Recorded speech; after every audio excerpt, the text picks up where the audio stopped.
அஸ்ஸலாமு அலைக்கும் வரஹ்மத்துல்லாஹி வபரகாத்துஹு. பொறுமை, சபர் பற்றி நபி முஹம்மது ஸல்லல்லாஹு அலைஹி வஸல்லம் அவர்களின் வாழ்க்கையில் நடந்த உண்மை சம்பவங்கள் பிளஸ் ஹதீஸ்களின் ஆதாரத்துடன் விரிவாக தெளிவாக தமிழில் சொல்கிறேன் இன்ஷா அல்லாஹ். 1.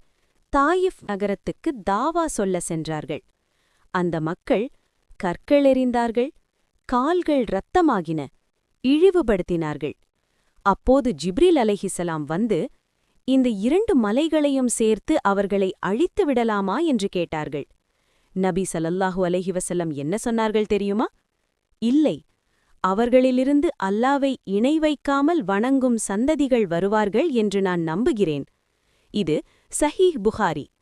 இது பழிவாங்கல் அல்ல, இது கருணையோடு கலந்த பொறுமை. துன்பம் வந்தாலும் அல்லாவின் தீர்ப்பை நம்பிய பொறுமை. 2. மக்காவில் 13 ஆண்டுகள் சோதனை, ஆனாலும் பொறுமை.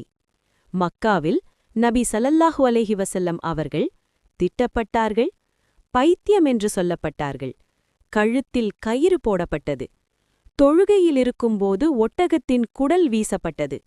ஆனாலும் நபி ஸல்லல்லாஹு அலைஹி வஸல்லம் ஒருபோதும் பழிவாங்கவில்லை, சபிக்கவில்லை. மாறாக சொன்னார்கள், அல்லாவே, என் சமூகத்தை மன்னியுங்கள், அவர்கள் அறியாமல் செய்கிறார்கள். இது சஹீஹ் புகாரி.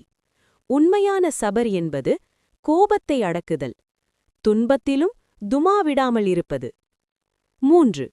உஹுத் போரில் முகத்தில் காயம், பல் உடைப்பு.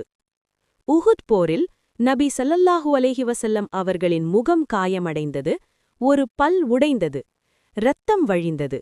அப்போது சஹாபாக்கள் அவர்களுக்கு எதிராக துவா செய்யுங்கள் என்றார்கள். நபி பதில், நான் சபிக்க வரவில்லை, கருணையாக அனுப்பப்பட்டேன்.